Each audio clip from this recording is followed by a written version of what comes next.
Hi, I'm Nick Ragone with This Date in History.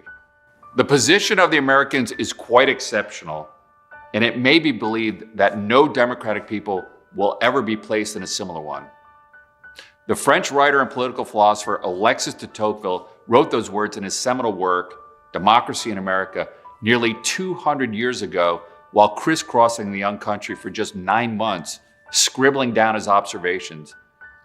Many consider that sentence to be the origins of the idea of American exceptionalism, ground zero for the belief that the noble American experiment has been unlike anything attempted in world history.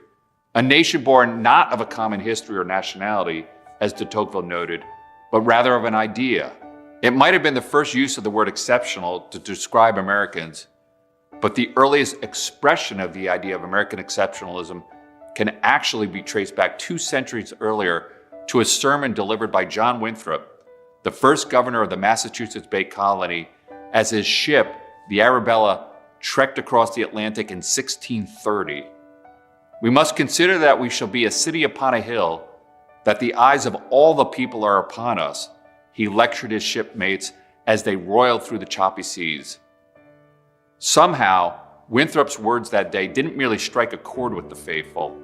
They seem to have altered the collective DNA of our earliest settlers, imbuing in them a sense of obligation and responsibility, not only to each other, but to future generations, to make this grand experiment of self-government work.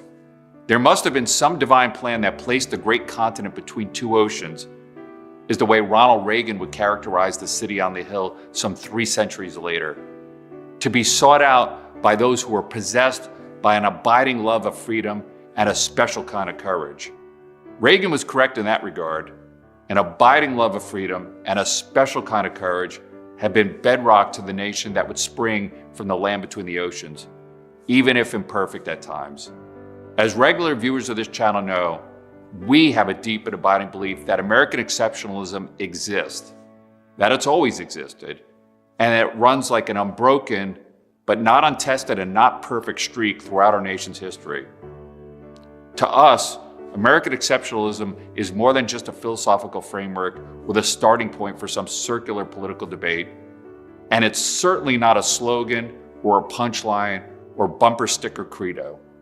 We believe that America is exceptional, that we do hold a special place in the world, and that exceptionalism lives in our collective DNA, like strands of fiber woven together to form us as a nation.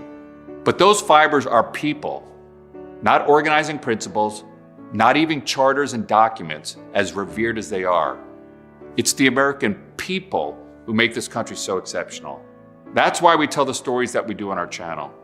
We're in a constant and never-ending search for these examples of exceptionalism in the individual stories of Americans, and not just the ones that have earned the medals or have shaped their times or are remembered by history, but equally in the stories of people we've never heard of, that history is either forgotten or overlooked.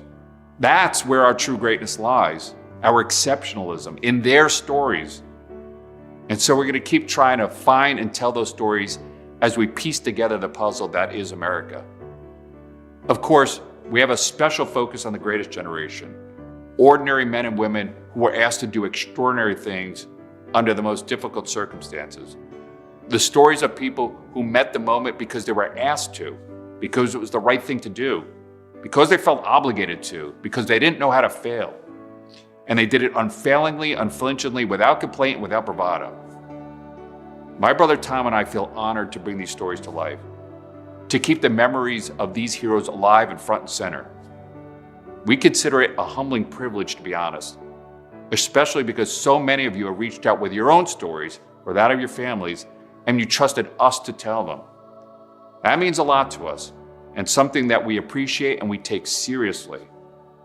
You know, there's nothing more sacred than being trusted to tell somebody else's story, especially battlefield stories, which are so very personal and intimate and poignant and moving. It's not lost on us for a moment what a privilege it is to be able to tell these stories, and it motivates us to make sure that we're honoring those legacies as best we can. It's been an amazing journey so far, and we look forward to bringing more of these stories of Americans doing exceptional things.